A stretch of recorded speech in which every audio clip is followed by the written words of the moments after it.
বাইরের বসার ঘর থেকেই পরিষ্কার দেখা যাচ্ছে স্টাডি রুমের একটা দিক সাফ সুতরো করে সেখানে একটা কাঠের জলচৌকি রাখা, তার উপর লাল চেলি বিছিয়ে সেই দেবী মূর্তি।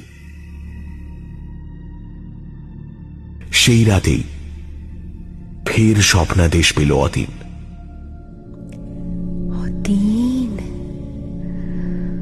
বড় খিদে পেয়েছে অতীন, কিছু খেতে দাও। মা, কি খাবেন মা? একবার শুধু বলুন।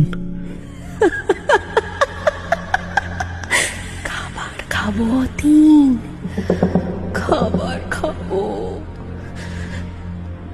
আমাকে জাগিয়েছ অনেক কাল পরে আর জিজ্ঞেস করছো অতীন।